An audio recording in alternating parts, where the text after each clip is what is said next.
Hi, this is Eric Martin, editor of Board Game Geek News. I'm here with Adam Kunstmiller, interviewer, Gen Con 2014. Brad Cummings, editor of the iOS news section on BGG, and Julian Murdoch with Gamers with Jobs. And we're here at the end of Friday at Gen Con 2014, second day. We got a half hour to wrap up and talk about what we saw at the show and what we like. Julian, as the guest, you go first. So probably the most interesting thing, Gollum Arcana from Harebrained Schemes, also really from Jordan Weissman, ex-WizKids, ex-FASA, known from Battletech era to Mage Knight, all those sorts of minis-based games. So real great pedigree there. Interesting idea, he's taking a physical miniatures game with really nice-looking pre-paint minis coming from the Orient, matching it with a pen that reads infrared microdots on the minis and on the boards that you buy with it. And that talks to your iPad or your iOS device of some sort. And all the rules and adjudication happen on the iOS device sitting out in front of you, but you're still moving minis around and rolling dice and all that stuff as well. Really cool idea. It's been tried before. X-Illis was here a couple of years ago trying to do the same thing. Didn't have a lot of success. Partly, I think, because it was you had to assemble and paint the miniatures, and we're all lazy. We just want to take the stuff out of the box and play with it. I spent a lot of time with them today, both playing the game and talking to them about the game. Another successful Kickstarter. I think the technology is super successful in the sense that it worked. Right? They came out the other end. I think one of the things that excited me about that game is how, because everything's driven by the device you're using, they also have everything uploaded to their systems. So when you're playing a scenario, you might have something pop up where you're given a quest and you're given an opportunity to try and run a resource to another part of the board or take it and maybe piss off that person. But afterwards you can see how many other people chose to do what you chose and how it worked out for them. And that's really cool. Well, and they're planning on actually making sort of the next scenario that you play be based on, 75% of the people won this scenario that way, so now we're going to write a new scenario, put that back out for you. My only concern is I'm not sure how great a game is underneath it yet. And it's a little tough to tell in a con demo. It's always tough in a con demo to really know with something like a strategic miniatures game. I think it has the opportunity to be a really good mini gateway game, a gateway to miniatures game, because it takes all of the things that I think push people away from that, like having to figure out line of sight and having to calculate movement points, and it takes all of that out of your hands. The pen does everything. You tap on the unit, you tap where you want it to go, and the device just says, yep, you can do that. So that part's really cool, I think. So you initially have to try lots of things. It says, nope, can't do that. Nope, well, I mean, you can see on the unit what its properties are. So you have an idea, you got a grid that you're on and stuff like that. And all the units have little cards. And it's really pretty straightforward. I mean, if you've ever played any game that's kind of got action points and movement points and melee versus range combat, in 4 minutes this game teaches you how to play it. I mean, the tutorial on the app is pretty straightforward. So I think it's really cool technology. I'm not sure it's the game that's going to make the best use of it, but I actually hope they're really successful. And we get system. We get all sorts of stuff in that kind of system. They also talked about balance too, with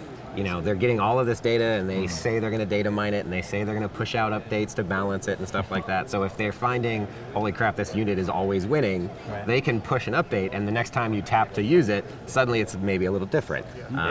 So I think there's some possible really interesting things happening there, but execution is going to be interesting to see for sure. Initially I thought it was going to be way too expensive, but when you think about what's actually in the box, it's about $65, gets you a decent collection of minis, a bunch of these big giant terrain tiles, which I think take up most of this table, and the little pen and the app.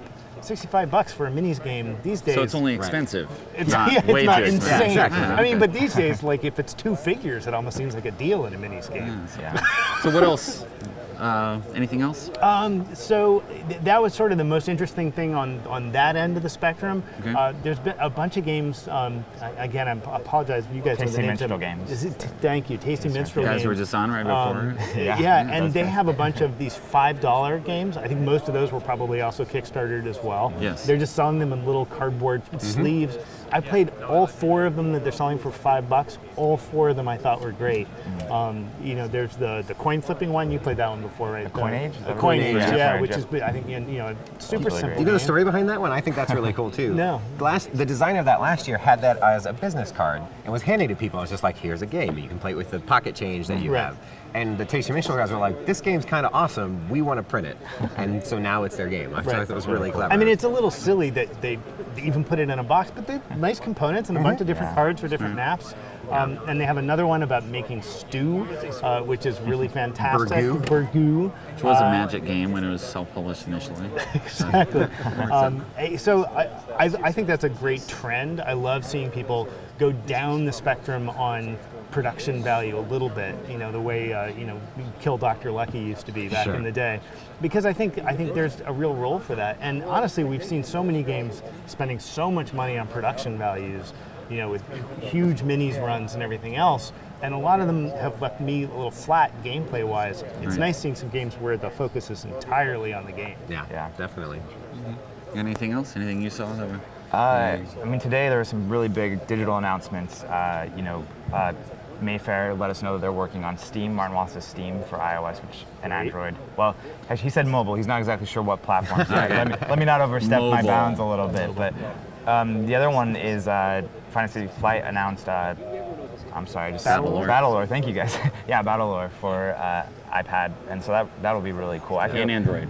And Android? I'm all right. Pretty Yeah, sure keep that's me what's on on the this screen here. there. So- It's Android. So yeah, that's going to be really cool. I feel like that's the kind of game. I've been wanting Memoir 44 on an iPad for a long time. Right. The PC version's pretty great, but I don't know. It's just not the kind of game I want to play sitting down on my PC. I have better games I can play there, but not better, but more graphically More involved, intense, right. more involved games. So I'm excited to see something like Well, Battlelore. they on they there. showed off a little video of Battlelore, and I'm sure they'll have that on the Fantasy Flight site soon. And they talked about that in reference of like, people have been saying we've been neglecting Battlelore and haven't done anything with it.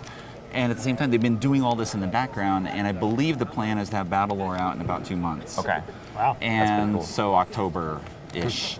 And the goal is it's going to have lots of the base content in the game, and then possibly other content that you unlock that might then appear later in sets in the real world. So you can kind of go back and forth, where they kind of mix the two on what they're doing. Well, speaking of Fantasy Flight games, I think what they're doing with XCOM is really, really interesting. As they from the start they stated You that couldn't they're. stop talking about this last Oh night. man, Since the demo I've been last thinking night. about it all night, which is a hallmark that they're doing something right, I think. But to me, what stuck out was it's an app-integrated game, like we've seen a couple times, at this show. But from the start, they were saying we want this app to be enabling experiences that they couldn't have without the app. And examples of that would include, like if you're the communications officer, you have to be watching the map, which is on your iPad or what have you, and there might be a little blip in South Africa. And if you didn't notice and tell the team so that they could send an interceptor there, when the aliens actually show up and you don't have anything there, you're going to be caught with your pants around your ankles. And like really funny things like that, or if the aliens are interrupting your satellites, the game, you don't get a card that tells you communications interrupted. The game just communicates with you falsely. And so that enables interesting gameplay experiences as well. I think there's a lot of... They're using timers and audio yeah, cues and all the things you'd want them to do. So I'm excited to see how well that really comes together. I've been talking to people who've play tested it and heard nothing but good things. So I think that one's really interesting. Okay. And I think we had a few questions as well, or had coming in from people. We're gonna get Anybody see Eldritch Horror Mountains of Madness? I saw a box for Eldritch Horror Mountains of Madness. So, did anyone yes. see Eldritch Horror Mountains of Madness? This was announced at the in-flight report by Fantasy Flight. They showed it on the screen. They talked about more cards and more ancient ones. It's a big box expansion that they're doing. I believe the release date was late 2014, and all I saw right now was a box in the case, and that's it. And I tweeted a there's a photo box. of the Yeah, there is a box, box and that's that's So it. is that they're playing with Eldritch Horror, same like with Arkham, where they're going to get big box expansions every once in a while for the That system? seems to be the plan. Makes sense. Yep. Any information on the Star Wars? The Star Wars Imperial. So, is there any information about Star Wars Imperial Assault? There was a bunch of Star Wars announcements. Star Wars X-wing miniatures Wave 6. There is Star Wars Armada, where they talked about this huge $100. Were they talking about that in particular, or Imperial Assault? Anything. Anything Star Wars? Star Wars Armada. It's a big $100 box for large-scale combat. And each of the ships that's in the box is also going to be sold individually. So if you want to customize fleets that way, you don't have to buy another $100 box. You can buy parts. At the same time, they're going to be individual packs. They're like a Rebel Fighters pack, an Imperial Fighters pack, a Star Destroyer, and there's one other ship that I don't remember on there. And those are all launching in Wave 1, which is early 2015. So they didn't go into detail on the gameplay and how that differs in terms of X-Wing, so details there. And then there's the Star Wars Imperial Assault, which is a miniatures board game, Descent style, with one Imperial player against a team of Rebels that can also be played just as a two-player head-to-head. They're talking about there was hints possibly of a co-op or solo mode, kind of the way they've introduced that for Descent recently. So they're introducing miniatures and board games, and the cool thing I asked about that was they're doing a board game, which their license did not allow board games before, but apparently they have made it happen. So who knows? I think the funny thing What about goes that on when they there? were here, because you had told me about it, and beforehand I was talking to Anton, I was like, yeah, so I heard that this is kind of like Descent in the Star Wars universe. He's like, well, I don't know if we want to say it's like Descent. And then we're cracking out, and it is like Descent in every possible way. It's like I could take these components and mix them with my Descent pieces to build a board, and then, can I use this character in Descent? Because it has all the same ratings. Like, so I thought that was interesting. It can, I imagine, possibly, it could totally work. I mean, someone passed by and we mentioned, oh, it's like Descent, but in the Star Wars universe? Oh, that's awesome. Yeah, I know, like that's enough. You don't have to distance sold yourself it. from Yeah, that. I think yeah. you should lean into People that. kind of dug Descent. It's Because if you, Exactly. I mean, you have this Star Wars experience in your head, that sort of, that universe. And if you play Descent, you can probably just map it right on there, and you're like, yes, I can imagine that, and you're already like halfway into And the those game. big clunky figures are great, like that they look Adesty really Walker cool. and the Wookiee is. Yeah, I think if they just said, yeah, it's Star Wars Descent, that's all they really For need. some people. Yeah, that would work for me. Yeah, they're a little more. What's your biggest surprise? Sure. The biggest surprise of the show. Surprise. Anything? People not having enough games? But I don't know if that's really a surprise, because it's kind Dead of... of Winter selling out in the first 8 minutes. I mean, that was, I don't think anybody expected it to sell that well. Yeah. Well, That's really true. Well, I mean, if you're arguing over it's going to sell in 8 minutes or 4 hours, I don't know if you're, it's that Yeah. much of a surprise. I mean, You know what? no surprises. Back to XCOM. Okay. Not to talk didn't more about like the this game. game. What surprised me about it was that they had the wraps on it until now, and then they show it, and then it's going to be available in 2014, apparently. Yes. That surprised me. To reveal it this late and be like, it's right around the corner. And So I thought that was kind of there- cool. well, Yeah. also in the in-flight report, Christian Peterson was answering a question for someone and said they essentially have 3 years mapped out for what they want to do. And 18 months is pretty much locked. They know what they're going to do, they're going to enroll, and of course they have a release plan, and then 24 months is kind of, is pretty much, in 36 months they know what they want to do, but it can change based on, they get an IP, something happens, manufacture, you adjust Right. things. So they have that done, and it's been sitting there waiting to go. And Right. quiet. Happy to do it. Like, That's yeah, what really surprises quiet. me Quiet so much. was- Well, they yeah, talked about no that as leaks. well, and they were pretty much saying that all the guys who work there, they talk about stuff all the time in-house, and they do all this, but it's in the contract, of course, don't leak stuff. Right. But right. also, you know that you're creating this experience for people, and you kind of don't want to spoil it. Because if you leak early, you're like, yeah, we're going to do this, Descent style Star Wars.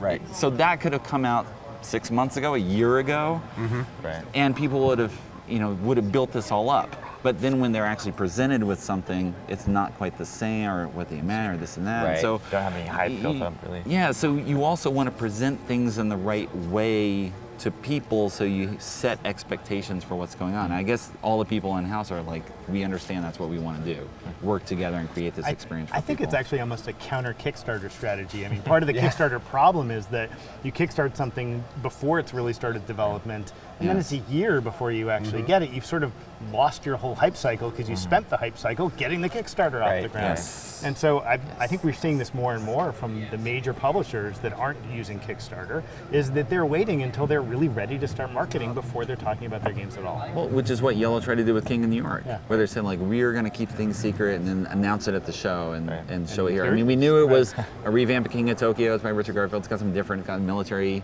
aspect that comes into play, and then they released a few card images, and otherwise that was it.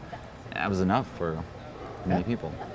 If only I had more games. But that's, I mean, that's the sort of the story here. I mean, yeah, they got stuck with customs, and other people get stuck with custom, or they just, you know, Portal Games shows up with 200 copies of Imperial Settlers because it's their first time at the show.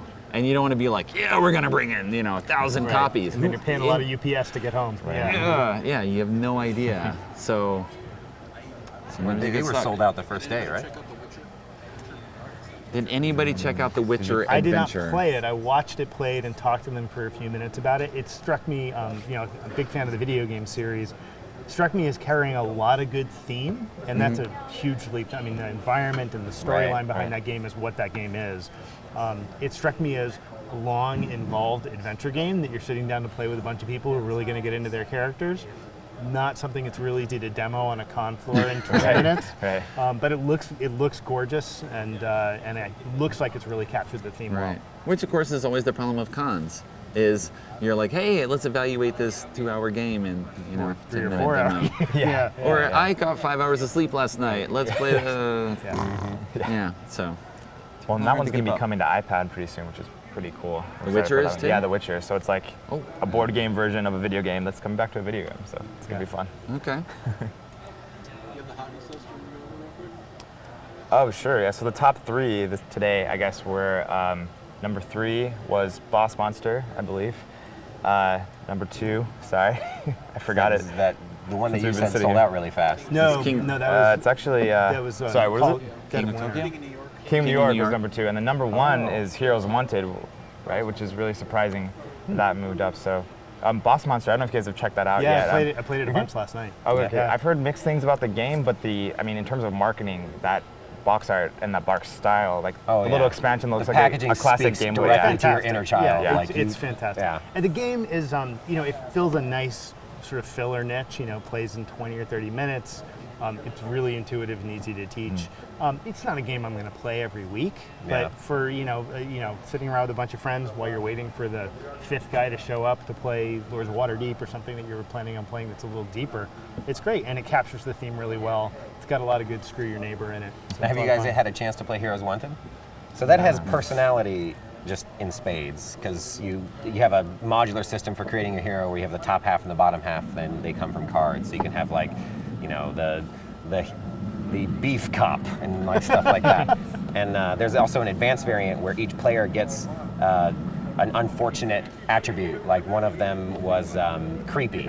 And the way creepy worked is whenever a certain thing happened, you had to touch the player and say hello to them quietly or something like that. and if you didn't and somebody calls you on it, then you move down on this track and you have less victory points at the end of the game. Other ones were like unfortunate catchphrase, and anytime you scored victory points, you had to say your unfortunate catchphrase. That being said, the game didn't look particularly fascinating, but you never know. I mean, I didn't actually play it, so it could be a lot of fun. Well, every too, Gen Con has a dozen sort of gimmick games that people grab because they're really fun and they look great and they demo really well, right? You get the gimmick really fast. Right. And a lot of those games sit on my shelf for years. Yeah, the theme is really cute too. It's a superhero has left town and now it's like an American Idol situation for superheroes. Everybody's auditioning.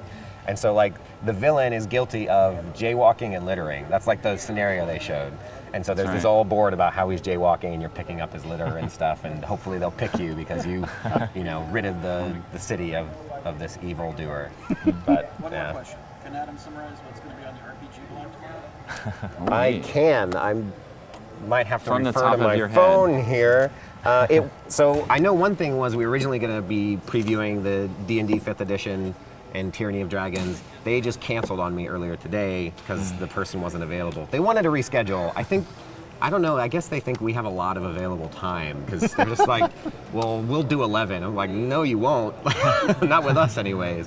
But the first big block is going to be Fantasy Flight previewing their new tabletop Star Wars stuff, and then also their Dark Heresy. That's right. This is the Force and Destiny that they announced today? Yes. Okay. And this is the then- 3rd set of the Star Wars role-playing game. And then there's the Dark Heresy Warhammer universe stuff that they're doing. So that's Fantasy Flight. Then we're talking to, I'm gonna have to bring up my cheat sheet. We're talking to Luke Crane, who's gonna be talking about Mouse Guard that he's developing. And I don't know if we're going to talk to him about Kickstarter or not. Apparently, he's the games director at Kickstarter, which I think is fascinating. That's 'cause cool. Cover that. I didn't know they had a games director. That's so. super cool. Oh, I'm right here. It's not going to take me long. And we're also talking to the Evil Hat guys, see what they're doing with Fate, and the most recent thing that they're working on is